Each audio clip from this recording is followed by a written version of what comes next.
Hello, and welcome to HemiScope.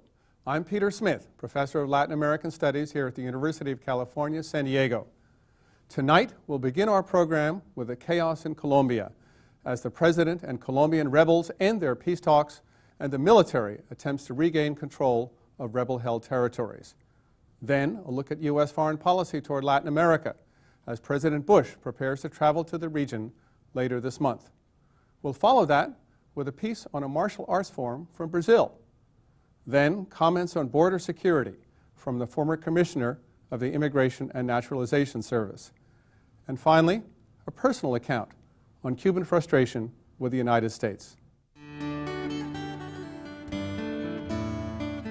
We turn now to the situation in Colombia. President Andrés Pastrana ended 3 years of peace talks last month after rebels hijacked a commercial plane and kidnapped a senator on board.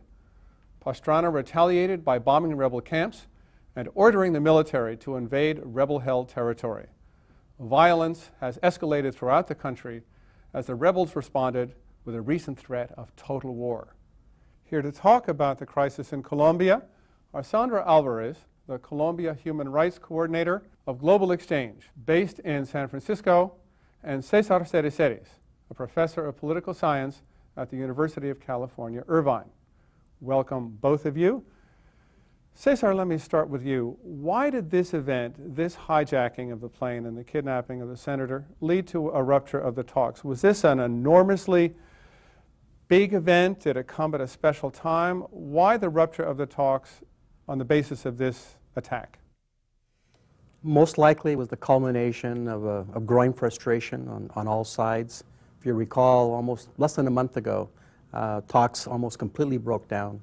The president actually ordered the FARC out of the so-called demilitarized zone, and at the last minute only saved by James Lemoyne, the UN representative, with a lot of pressure from various groups, including the Europeans.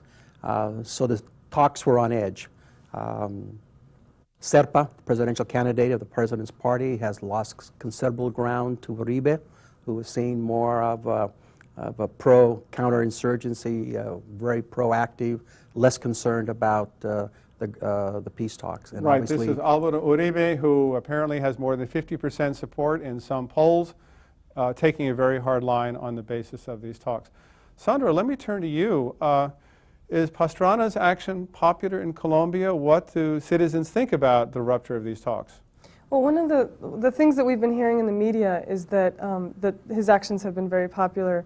A number of people internationally as well as nationally are supporting it.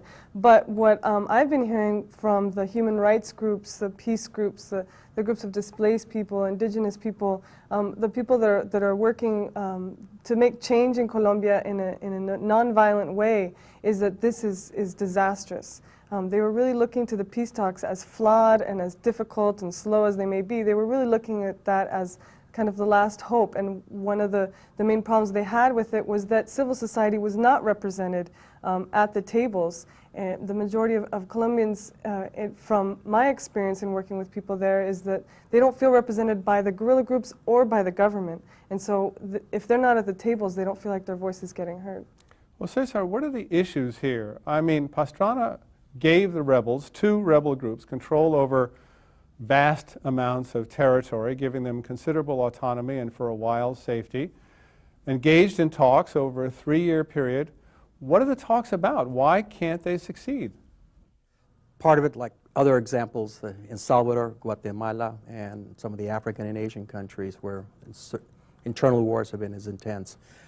Differences of opinion about how far to restructure society, the economy, wealth, the nature of the political system. What do we mean by restructuring society? Do we mean imposing a socialist program on Colombian society, or tax programs that take more from the rich and give to the poor? What do the rebels want that the government can't provide?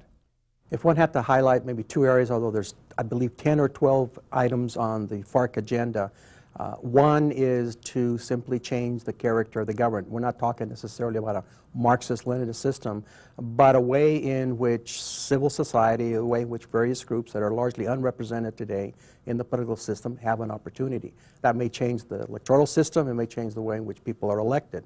The second is the question of how far do you go in restructuring the economy, the question of land tenure, access to capital, a variety of issues that we've seen in other civil wars during the negotiation period.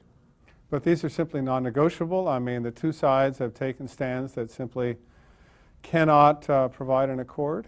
Like other negotiations, each party, in this case the FARC and the government, have a lot of other players that are watching them and have placed enormous constraints on their ability to negotiate some kind of outcome. The one thing that I would add is that I don't think either side, the government or the FARC, have been hurt that much on the battlefield to the point that they feel that the only recourse to settle is through a long, detailed negotiation process. Sandra, your family is from Colombia. We Americans often think of Colombia as a place that produces wonderful coffee, cut flowers, is a medium-sized Latin American country of about 40 million people that had for a long time what many people hailed as a democratic political system going back to the settlement of a long-time violent period in 1958. What happened within Colombia that led to this situation where you have guerrilla groups and the government and other groups committed to violence that appear to be tearing the country apart? Well, there's a couple of things there. One is that we've seen violence throughout the history of Colombia. There have been numerous civil wars, a lot of interpartisan fighting, and we really saw that especially during the time period called La Violencia in the 50s, which that time period when there was nearly 200,000 people killed and about 2 million people displaced because of fighting between the liberals and conservatives, that was ended because of an agreement that was reached and signed called the National Front, the Frente Nacional, which was a power-sharing agreement between the two parties. Right, and that was in 1958, I believe. In 1958. But the importance of that agreement is that it excluded people, the opposition that was not part of the liberal or conservative parties from taking part in the government.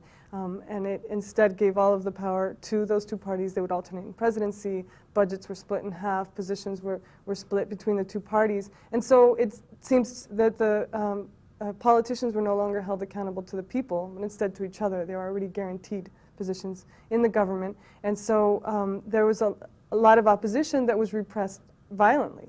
And so we saw in the 60s the FARC arose, a number of other guerrilla groups had also arisen in the 60s and 70s because of that. So, Cesar, would you share that view that the agreement of 1958 was a compact between competing factions of the elite, and that this situation gave rise to the emergence in the early 60s of guerrilla groups that now have taken two main forms? One is the so-called FARC, the Fuerzas Armadas Revolucionarias de Colombia, and the other the ELN, or the National Liberation Army. Is that your interpretation as well, and that the agreement, ironically, the agreement that gave rise to what was interpreted as Colombian democracy also created the conditions that gave rise to the guerrilla groups? The general response, yes. There is a political class in Colombia.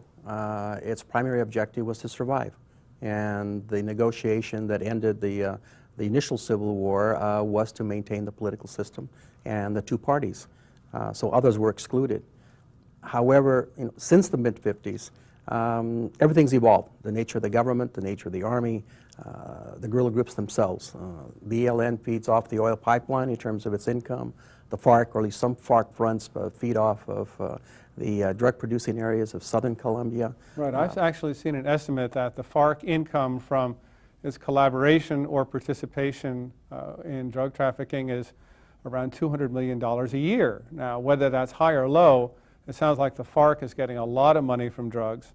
And the ELN, as I understand it, more in the north of Colombia, as you say, relies on kidnappings and the oil pipeline for its income. Is that correct? So these are not one single guerrilla group, but two different Two different, organizations. different personalities, different constituencies, and at times at odds with each other over control of territory.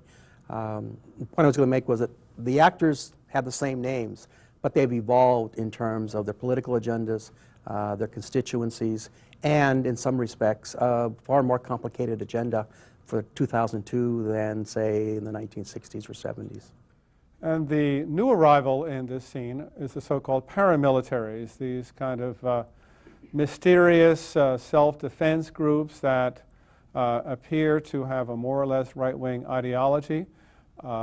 They seem to be very, very strong. Some estimates attribute a very large share of the civilian deaths of innocent civilians in recent violence to the paramilitaries, and they've become a major force as well. How did they come into being, and what interest do they serve?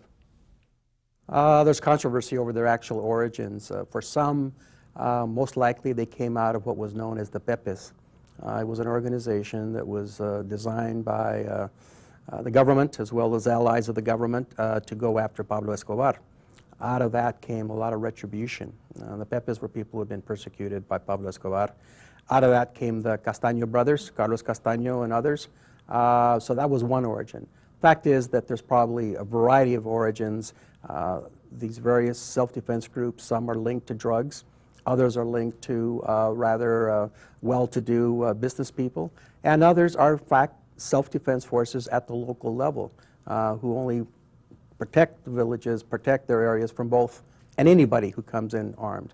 But they've all been mixed now, and they are becoming increasingly a major political force under the personality of Carlos Castaño.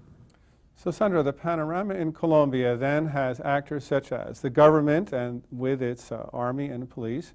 It has the ELN as one major rebel force with, I'm told, about 4,000 combatants now. It has the FARC in the south with perhaps 16 or 17,000 combatants. It has the paramilitaries who have links to a number of groups, including drug traffickers, and it has the narcotraficantes. That paramilitaries also have links with the military. So we have, you know, a whole very complex array of actors, each with different interests and different purposes. This complexity probably explains one reason why the talks don't work. You can't get everybody at the table and they don't have similar interests. Let me ask you, what is happening on the ground now that the military offensive has begun? Particularly in an area held by the FARC. What's happening to people living in those areas, the innocent civilians and villagers in those regions as these military contests go on? Well, one of the fears that really came out, especially in January, the first time that the peace talks were near collapse, was what would happen to the people in the demilitarized zone. Because they felt that paramilitaries were going to be coming into the area to exacting reprisals against these civilians, virtually accusing them of being guerrilla sympathizers or collaborators because they lived in the area. And so people were really afraid of that happening. And so since the peace talks have collapsed, the guerrillas have retreated from the urban centers. There was about 5 municipalities in this region. And they have retreated into the surrounding jungle. The military has come in to the urban centers. And some of the people have been hurt by the bombings. You know, on midnight, the night that the peace talks collapsed, the Colombian military bombed 85 sites inside the demilitarized zone, which is about the size of Switzerland. And they flew about 200 missions over this territory and have troops there now. And so people are really concerned about what the paramilitaries are going to be doing. As you mentioned before, they're known for being responsible for really atrocious crimes, using just complete terror to instill fear in people and to run them out of their land many times. They've used chainsaws, they have used other types of torture techniques. And the very scary part of that is the fact that the paramilitaries have documented links with the military in Colombia in terms of sharing of intelligence, transportation, et cetera, et cetera. And so that's a real concern right now. Cesar, give us a read of the military feasibility of the strategy. I mean, suppose the army takes over these 5 urban centers. The FARC can melt into the mountainside. The FARC operates outside of its safe haven area or former safe haven area. It's all over the place. The same is true with the ELN. What do you think is the military probability of an outcome here? Is this a feasible strategy, and does the Colombian military and or police force have the capability of carrying out its mission? The answer is no. First, the numbers really don't shed light on what is possible, what is not possible. There are over 120,000 individuals with military uniform. Of those, probably no more than about 40,000 combatants. They generally tend to run out of their monthly budget by third week or so. The police and the army are not too much don't really operate in a cooperative way in terms of a national campaign. Police primary responsibility is local security and going after the drugs. Then you have southern part of Colombia, Putumayo, where the major drug networks are operating now, and where the FARC fronts are also operating in order to secure revenue. The Despeje, or the DMZ, was important to the FARC because it was along major routes. It gave it access to Putumayo, it gave it access to the Brazilian area of the frontier, and it gave it close access to major routes into Bogota, which apparently the FARC has been talking about as the next major target. So the army, the police, does not have the total force, the capability, and the budget to actually secure the countryside. Senator, some people have said it was a little irresponsible of Pastrana to send in the military into these rebel-held areas if they couldn't take it. Because what you do is you simply make the population vulnerable to the paramilitaries or to other groups bent on revenge if you can't seize and control these territories. Do people feel that in Colombia? We've been hearing that a lot from people in Colombia, not only from the actual civilians that live on the ground there, but also from throughout the human rights community, really concerned about what this means for the people there. Another concern has been that there have been rumors that a lot of the actions are going to start, military actions in terms of the FARC combating the military, it might be happening in the cities. And so, for a long time, the conflict in Colombia was confined to the rural areas. In the last few years, it's been seen more in the cities, and it seems like it's really going to increase now. And that's one of the reasons civil society is so concerned about trying to get negotiations started again, because of the exact reasons that... Well, what do you think ought to be done under these circumstances? What would you see as the most positive step now for parties in Colombia to take? I think that we need to really consider getting the peace negotiations started again with inclusion from civil society, and that would require a lot of input from the international community, because we've already seen what has happened with over the last 3 years. Instead of peace talks really being developed, we saw both sides gearing up for more war. So we cannot continue peace talks within a war. We have to figure out a way that there can be a ceasefire reached and pressure for negotiations to continue with the inclusion of civil society. So you would see the FARC, if they would return the senator from captivity, and if Pastrana would pull back the military offensive, that could get this talk started again? I think one of the things that's really difficult right now is the discourse being used around Colombia is really changing from, whether it's a simple counterinsurgency or counter-narcotics in terms of the U.S. involvement, to a war against terrorism. Pastrana, for the first time with the collapse of the peace talks, has started to call the guerrillas terrorists, really opening the door for trying to get more aid from the United States, or being able to use aid given already instead of counter-narcotics for counter-terrorism. And that's a real concern, because it's difficult to work through that. Sister, do you think that's feasible? Can the talks be restarted now, and if so, how? No, for two reasons. First, upcoming legislative elections, upcoming presidential elections. Pastrana, there are elections in Colombia in May for the presidency. So Pastrana leaves office, and there is now a campaign in full swing. But before that, 2 months before that, there are legislative elections also. So like any president throughout the world, he wants his party to win. So I think now what's going to happen is that a military offensive against the guerrillas is going to be linked to presidential politics and to legislative politics in terms of election outcomes. Secondly, because of September 11th, because the fact that the State Department years ago, accepted by Congress, both liberal Democrats as well as conservative Republicans, that there are two quote-unquote international terrorist groups in Colombia, namely the FARC and the ELN. So there's a natural link now. And now there is a bill before Congress, supplemental bill, that includes aid to Colombia, most likely anti-terrorism plus securing the pipeline. So that's a first step.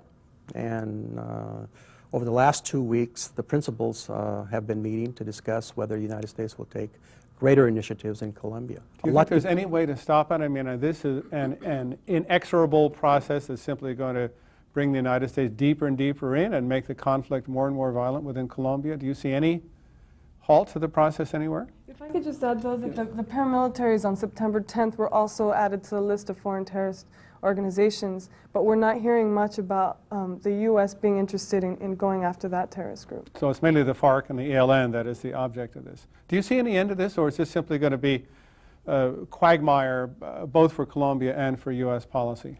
It doesn't, well, from the point of view of Washington, it doesn't have to be a quagmire. What makes it a quagmire is that in this case, it's the Congress that's dictating the policy toward Colombia, and it's driven by two politics. One, counter drugs was what got us into Colombia over 10 years ago, and most people in Congress rather keep the policy in that box.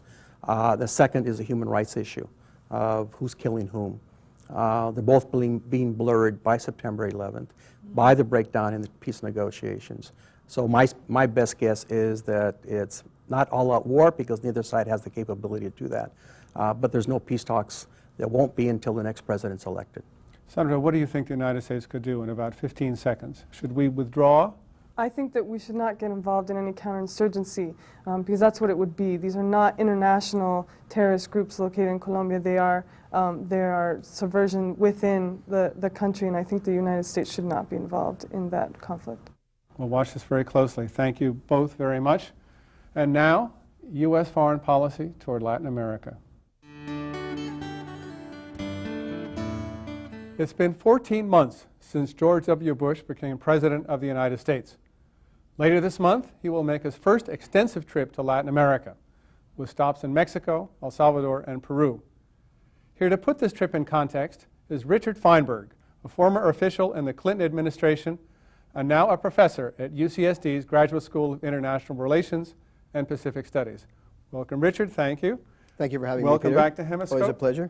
Now, George Bush took office expressing a lot of interest in Latin America. What form did that take, and what came out of that? Bush was interested in Latin America because coming from Texas, he knows Mexico, and through Mexico, I think he had a sense for Latin America. He has pursued a number of initiatives with vigor and focus and concentration, building upon initiatives bequeathed to him by the Clinton administration, but I would say, I have to admit, with more focus. He's had more than 24 meetings with leaders from around the hemisphere just in 14 months. He has pushed the centerpiece of U.S. hemispheric relations, which is the development of the free trade area of the Americas, and he has pushed that with vigor. He has also signed the Inter-American Democracy Charter, which was signed actually by Secretary of State Powell in Lima precisely on September 11th. Well, it was said in that early phase, though, that he took the greatest steps with regard to Mexico. He went to visit President Vicente Fox only a month or so after taking office. They met on a number of occasions. Fox made a visit to Washington in late August, early September, and it seemed as though they were on the brink of major agreements. Could you tell us about that? Well, what happened there was that the Mexicans decided to put migration at the center of the agenda with the United States. That was a very bold gamble. And it turns out, unfortunately, to have been a risky and bad gamble because moving immigration reform, opening up the borders more to Mexican inflows, was a tough sell in any case in the American political context. After 9/11, the idea of opening the borders is a very tough sell in the United States. So unfortunately, the Mexican-U.S. agenda has been derailed as a result of 9/11 on the immigration issue. Now, the Mexican logic in part was that NAFTA, the North American Free Trade Agreement, is an agreement that promotes economic integration and the flow of goods and capital, and that it would be logical to extend this to labor as well. After all, one could move toward a common market. I think there was a strong logic from the Mexican perspective, but they did put a lot of their eggs in that basket, and timing is very important in politics, and unfortunately, Osama bin Laden undercut Vicente Fox. Right, they were even close to an agreement, it seemed, when Vicente Fox came to Washington. He challenged Yeah. Bush in the Rose Garden to move Yeah. quickly on this. Well, I don't know how close they were because, first of all, they could agree among themselves in the executive branch, and this has got to move through the Congress, and so that would have been difficult. But still, even though the immigration issue is temporarily on the back burner, it seems, the two governments are moving forward in a number of areas. More cooperation on law enforcement, narcotics, anti-terrorism now. President Bush will be visiting Mexico to attend a conference, actually, that Bush is not particularly interested in attending. It's a conference on development finance, i.e. how can more aid be given by the industrialized countries to the developing world. Not a favorite theme in general of Republicans or George Bush. Why is Bush attending? As a favor to his friend Vicente Fox. Let's come back to the post-9/11 environment first. Some people said that Latin America, especially Mexico, just dropped off the agenda for 4, 5, or 6 months, and that is just now beginning to come back onto the radar screen, so to speak, with the president's trip. Is that true? Yeah, I think really that's something of a misperception driven by the fact that our media is only capable, it seems, of covering 1 or 2 issues at once, and so it focused on the 9/11 and aftermath. That doesn't mean that the big bureaucracy in Washington wasn't still focused on the issues of interest to Latin America. And the president had continued to meet with Latin American leaders continually in this period. During this period post 9/11, as I suggested, the free trade area of the Americas has moved dramatically forward as the necessary congressional authority to negotiate passed through the House of Representatives, probably its biggest hurdle. The agreement to link democracy and potential trade sanctions, the Inter-American Charter, has been approved at the hemispheric level. President Bush also agreed to drop the idea of certifying countries in Latin America as to whether or not they are cooperating with us on drugs. You recall how much the Latins detested that. These were initiatives which I have to admit the Clinton administration, although it knew the right thing to do, very often was too timid because of domestic political opposition. Yet the Bush once key advisors left the Clinton administration and came to UCSD, yes, then the that's policy when, changed. particularly. But I have to give Bush credit for biting some tough political bullets. On behalf of better Latin American relations, he was willing to override some difficult domestic political opposition.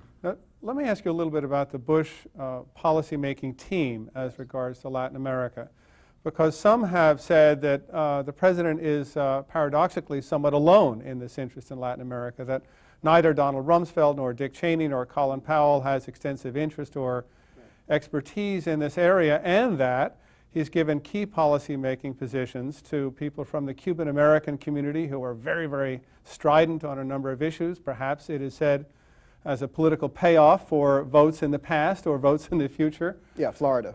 And that his Treasury Secretary, Paul O'Neill, who would be crucial in any economic relationship with Latin America, seems to be most disinterested in the region and in the kind of demands that the region is making. So let me just ask you first, who do you see as the key players in the Bush administration in addition to the president himself? I think so far policy has been driven very largely from the White House, from the National Security Council.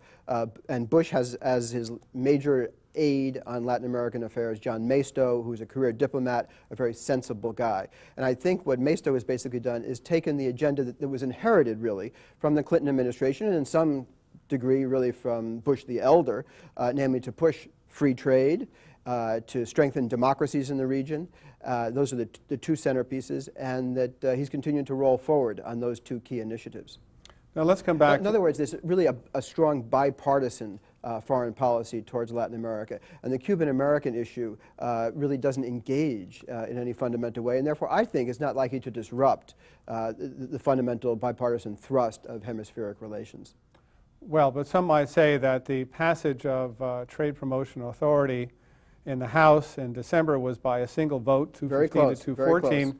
That doesn't sound very bipartisan to some observers. If that on the trade issue, on the trade issue, there is a lot of division, as you point out, and the Liberal Democrats, unfortunately, have moved into a protectionist position, saying that they are supporting the Latin American workers. Curious how you support Latin American workers by preventing their products from entering the United States. So I really hope that the Democrats can see to a more constructive position on the trade issue. It's certainly what the Latin Americans want out of the United States. Let me ask you about this perspective on the free trade area of the Americas, which was initiated when you were in the Clinton administration in Yes, thank you. 1994, and which is to be consummated in the year 2005 and then carried out thereafter. Some have said that it looks as though the following is happening. That, of course, we have a close relationship with Mexico, but that because of the anti-terrorist agenda, it's not going to go as far as it might have gone. That the president now has said he wants to open free trade talks with Central America. Yes. And with Chile. But beyond Chile and South America, it doesn't look very inviting. That Colombia is being dismembered, as we heard in an earlier segment on this program.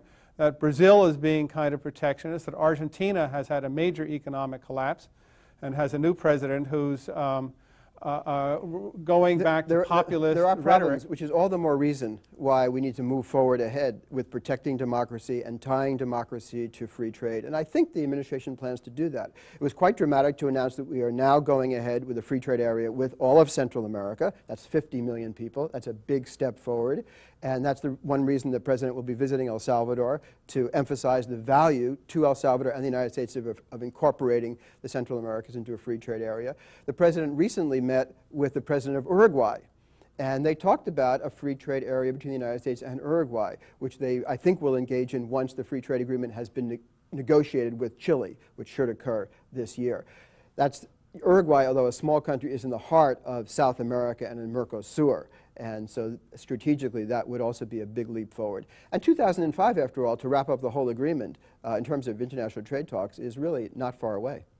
But this requires then tactical moves. I mean, it seems as though one thing that's happened in the wake of the Argentine collapse is that Argentina has devalued its peso and is moving closer to Brazil. And Brazil has some protectionist policies. It can maintain a devaluation or engage in devaluation of its currency, so that those countries, which had been pretty wide apart for a long time, are now closer together.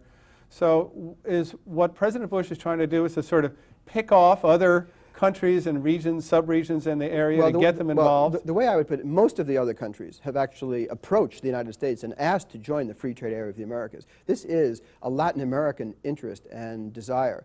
It's something that costs American presidents. It cost President Clinton to do the NAFTA agreement with Mexico, and it's costing President Bush to move forward on the free trade agenda with the Western Hemisphere.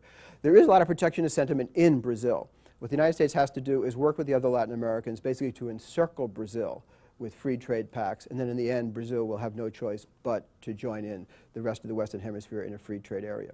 I would criticize, by the way, the administration in the way it's handled Argentina. I think, unfortunately, Secretary of the Treasury Paul O'Neill has been very callous in his remarks, saying, well, if the Argentines can get their act together, then maybe we'll help them out. Not the right approach to a country that has been very friendly to the United States and is very important in Central America. What we should be saying to the Argentines is, yes, you made a lot of mistakes in your macroeconomic policy, but we'll work with you, not wait for you to put together a plan. We'll work with you to see how we can come out together with this. Some people say Argentina is kind of the beachhead of backlash, if I can mix metaphors. That, in effect, Argentina, as you said, cooperated very closely with the United States through the 1990s, became designated by President Clinton a major non-NATO ally. That was after I had left, by the way. And that the Minister of Foreign Relations in Argentina had declared he wanted carnal relations with the United States. So their view is, this is what we get? Yeah. Well, I think there can be a positive outcome to Argentina, which is they have to take some tough adjustment measures. But what the international community of the United States will do is engage in large-scale debt forgiveness, which is to say the Argentines will not have to pay back a big chunk of their external debts. And that will be a revolution, by the way, in international finance. Now, do you think that the meeting in Mexico, which is about financing and support from industrialized countries to developing countries, is really going to produce something? Or is it, as you said earlier, a favor to Vicente Fox? That is it an opportunity for the United States to sharply define or crystallize a new orientation in its economic relations with the region? It may be an opportunity, but I don't think it's one they're going to take. I think Paul O'Neill, and here I do really fault the administration, he has been, I think, very simplistic in his attitudes towards development finance and what needs to be done in the third world and the role the United States could play. But I think that what is happening here is that for the first time the United States and the International Monetary Fund will tell some of the lenders that they made some bad loans and they're just going to have to take a big haircut, they're going to have to take some big losses. And when that is seen as a solution to Argentina, that there'll be a sharing of the cost of adjustment, that'll be a positive outcome. We'll look forward to that. Thank you very much, Richard. And now, Capoeira, a martial art form from Brazil, as seen by UCSD TV's Graciela Sevilla.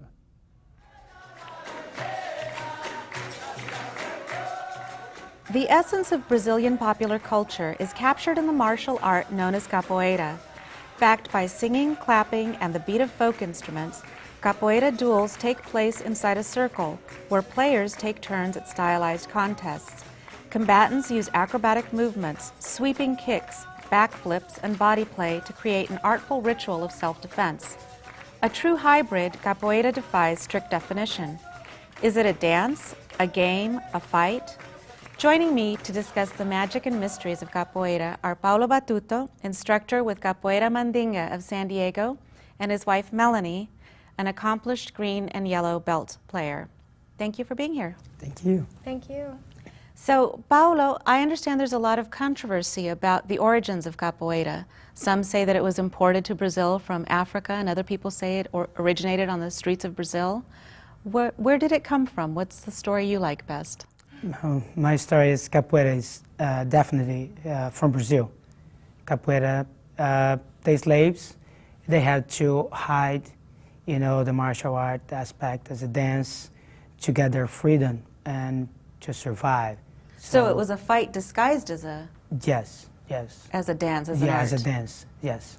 So capoeira, it is from Brazil. Capoeira was outlawed in the 1800s, I understand. Why did that happen?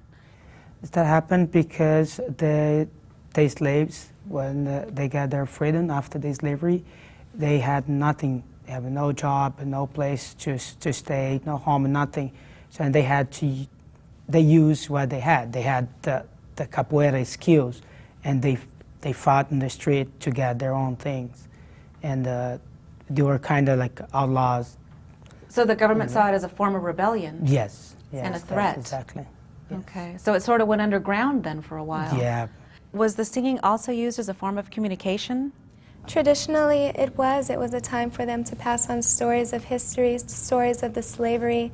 Traditionally, with the music and the song, they could tell each other when there were cops coming and when to get out of the way. So it was a way of code talking a little bit. Yes, it was. There's also discussion about what exactly capoeira is. Is it a dance? Is it a fight? Is it a game? How do you see it? For me, capoeira, it's a martial art. Okay, but we don't call we fight capoeira. We always say we play capoeira.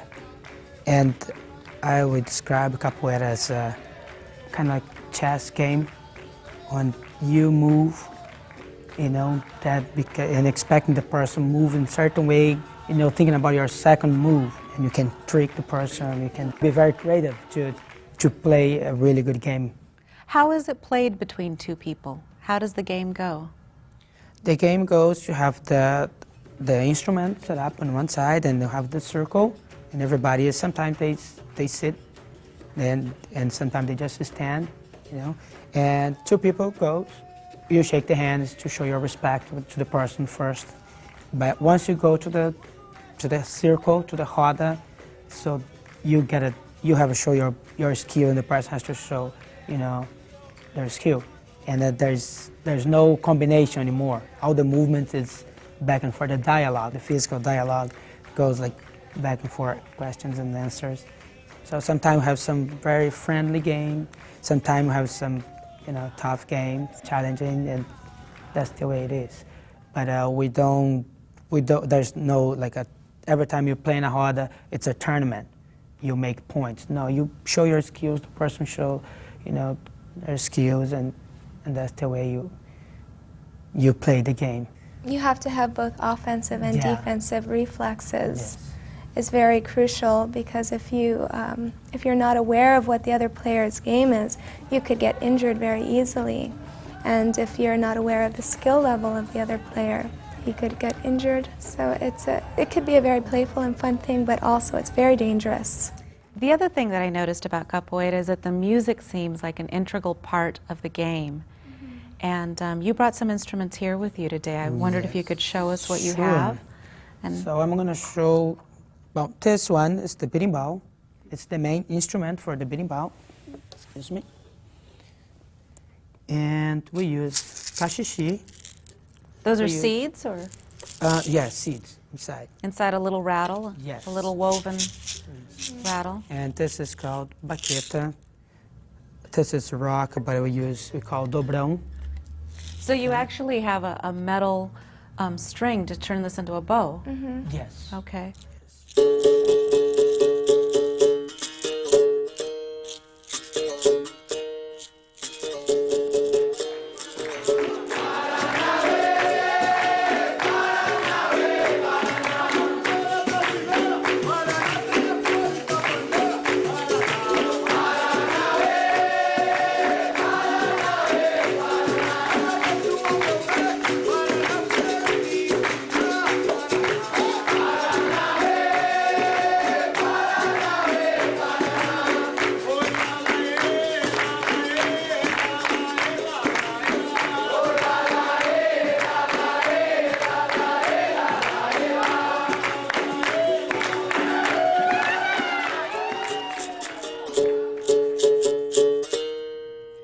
So this is the berimbau, the main instrument, the instrument that lead the roda, the game. The berimbau gives all the directions, all the message. So this instrument, the berimbau, this actually dictates or sets the beat, the rhythm of the game and how it's played? Yes, the berimbau is the one who leads the whole roda. So depending on if it's going slowly or fast, that's the type of game that's being played at that moment? Exactly. And there are different rhythms of the beating bow, so there are different kinds of games that you can play as well, according to the beating bow. And the beating bow tells you when to begin and when to stop, whether you're going to have a very fast and intense game or whether it's going to be very slow and playful. So players have to develop a little bit of musicianship too. Yes, they do. I noticed that everybody took turns playing the instruments and everybody participated in the singing. Was that part of what you had to learn to participate in this? Yes, it's all a give and take. You give as much as you take. So you're going to provide energy by playing the beating bow, clapping your hands, singing, and mind you, it's all in Portuguese. So that's another aspect that you learn as you become a capoeirista. You learn the instrumental, the music, and the give and take.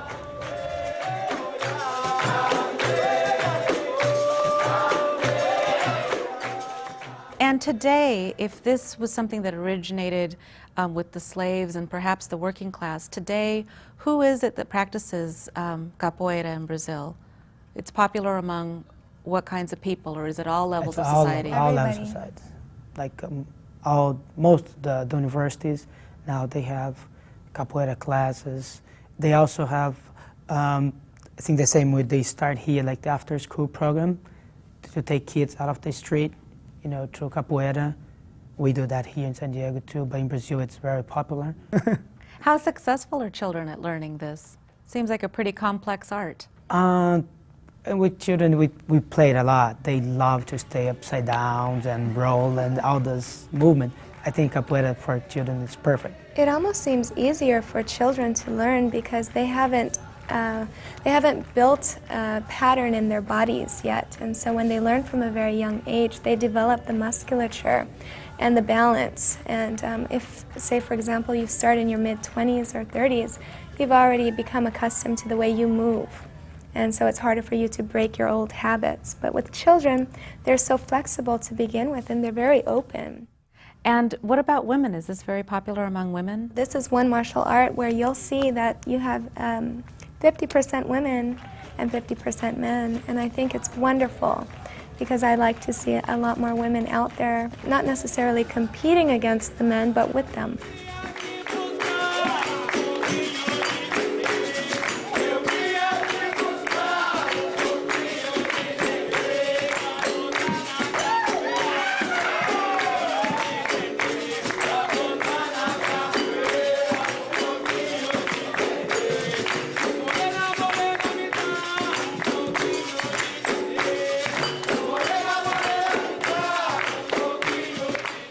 I'm wondering too about differences between capoeira and other types of martial arts. Capoeira is a lot about community, and I think other martial arts aren't so community-based. Capoeira is a lot of a mental strategy, physically, is challenging emotionally, it's a therapy, and I think other martial arts although I haven't tried any other martial arts, may not be as all-inclusive, as whole as Capoeira.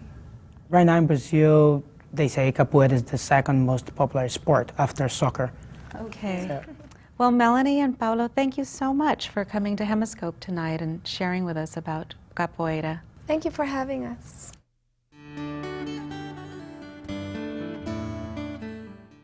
San Diego does have a very special meaning for me because San Diego has been, over the course of these last 5, 7, 8 years, the flagship of an effort made by the INS beginning in 1994 to really change and fundamentally rethink the way the government goes about the business of managing the border. The vision that we put on the table at that time was a vision of building what we called borders that work in the context of NAFTA, which is to say the context of an increasingly globalized world and interdependent economy, and a particularly robust interdependence among the countries of Mexico, the United States, and Canada. Our goal was a very simple goal, and we stated it very simply. It was to prevent illegal immigration and to facilitate and support the legal movement of people and goods. We should remind ourselves that this area of the border, less than 10 years ago, was the highest crossing area for illegal immigration in the entire country. All of the negatives that went with that were defined the life of the region, and that is now history. So that the corresponding benefits of getting control of the border where illegal immigration is concerned have allowed this region really to flourish and to flower. What we've seen, of course, with September 11th is the dark underbelly of that globalized economy and of that trend that was so excitingly demonstrated here in San Diego. And so it's forced us as a nation, it's forced us as individuals and collectively to examine a wide-ranging set of characteristics of American life. And we've got to look at them now, and we are looking at them now through a very new lens, and that is the security lens. So the question is, how do we reconcile this new security paradigm that must be put into place? How do we reconcile that with a globalized economy when it comes to managing our borders? Well, first off, I think we have to say and stipulate that interdependence remains the lifeblood of our economy and is at the core of our success as a nation and will be at the core of our ability to be a prosperous nation. So that to shut down is not only to harm ourselves in very fundamental ways, it is also basically to concede victory to the terrorists. If we shut down, they win. At the same time, how we actually go about this reconciliation is still very much emerging and in the making. I think there is an emerging consensus among experts as well as practitioners that those kinds of systems and the way that you go about doing that risk reduction in an era of terrorism involve at least these elements. First of all, we have to be thinking more and more where goods are concerned, to some extent people, but particularly where goods are concerned, to what's being called pushing our borders out, which is to be looking more and more at points of origin, where it is that things start, as the place to begin the process of clearing, certifying, and then tracking movement to the United States. Next, of course, is biometrics. Technology is a major issue and a major answer here, so that more and more, in fact, indeed, is available to us through biometrics. And biometrics, of course, we've thought about as the sorts of thing that would identify criminals, the way INS has used biometrics very successfully, has been to match databases of people that may have committed crimes, etc. That's being turned on its head now, so that we are increasingly going to be asking for biometrics, those of us in the law-abiding public, in order to facilitate our being able to carry on our normal lives in the ways that we want to carry them on. My message here is that San Diego is unique right now because of its size, because of its track record, because of the degree of integration and interdependence within the region. There is great potential for San Diego taking leadership once again in addressing and, I believe, being able to resolve what is one of the central dilemmas and problems of this new era that we're in. And I think that what we will all find, and what will be very, very satisfying and important to learn and to reinforce, is that true, lasting security cannot be achieved. It's not about erecting barriers and about shutting down. True and lasting security is about taking the steps that are necessary to remain an open, prosperous, free society that is increasingly engaged in the world that is all around us. Thank you very much. Thanks for your attention, and thanks for your friendship. And finally tonight, a personal account on how Cuba views the United States. Cuba seems surreal these days. The beaches are glorious, the sun is strong, the sea a deep dark blue. International travelers can watch CNN and surf the internet from well-appointed business centers. Prices are listed in dollars, and in upscale shops, prominent signs invite the use of credit cards.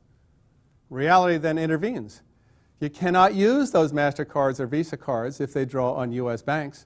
Americans need cash. Don't you remember? Cuba is our enemy.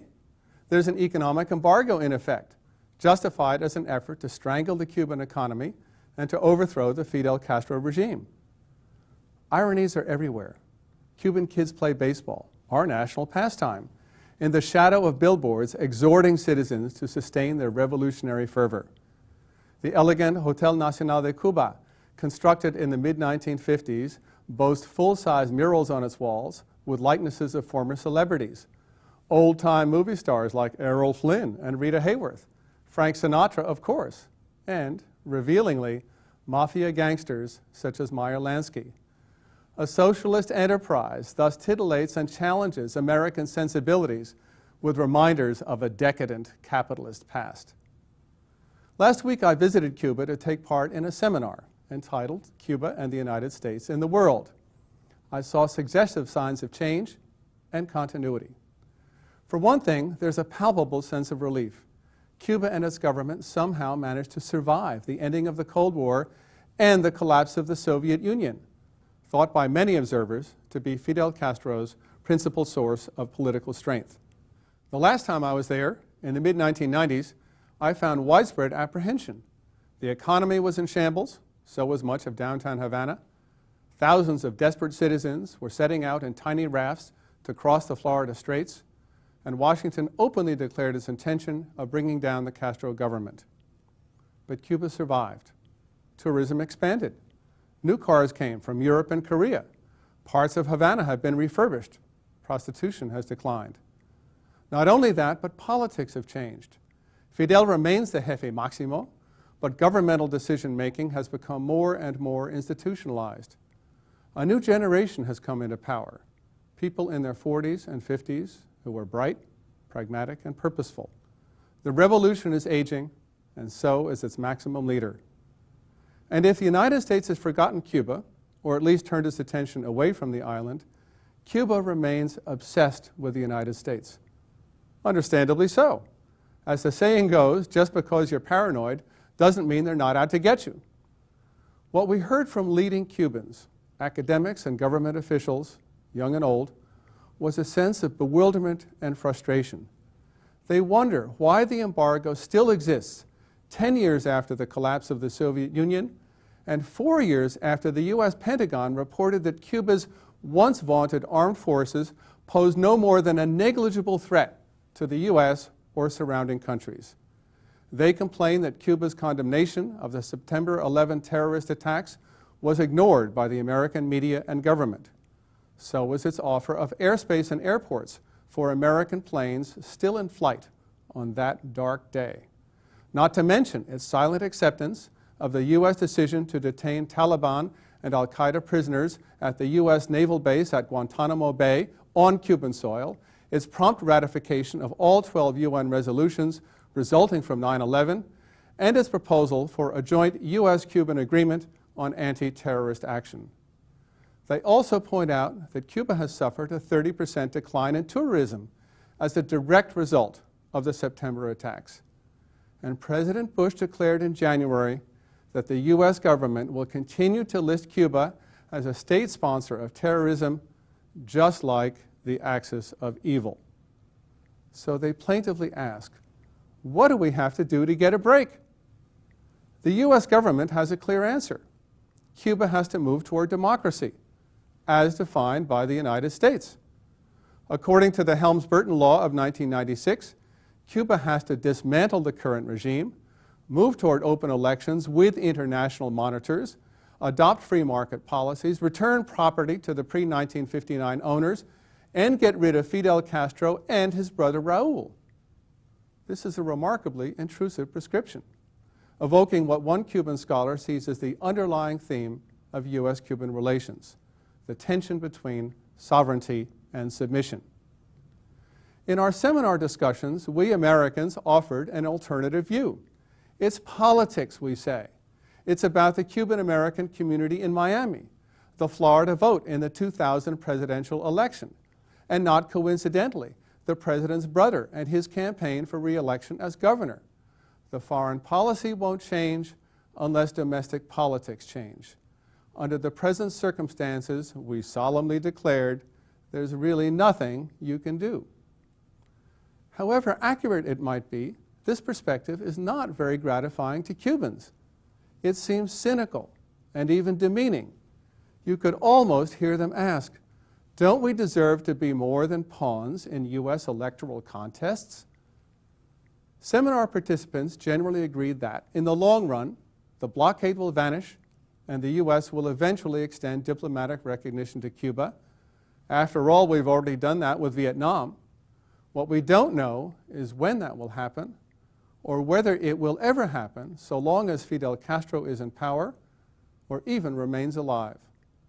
So, ordinary Cubans suffer, tensions linger, U.S. investors lose out on lucrative opportunities. It all seems so unnecessary. As a high-ranking Cuban official said to us with evident exasperation, there would be only one thing for us to quarrel about if the U.S. would lift the embargo and establish diplomatic relations. It is who has the better baseball team. Now that's a quarrel worth having, and that's a baseball series I would like to watch. With that, I'll close the program for tonight. We'll be back in May with a new edition of HemiScope. I'm Peter Smith. Thank you, and good night.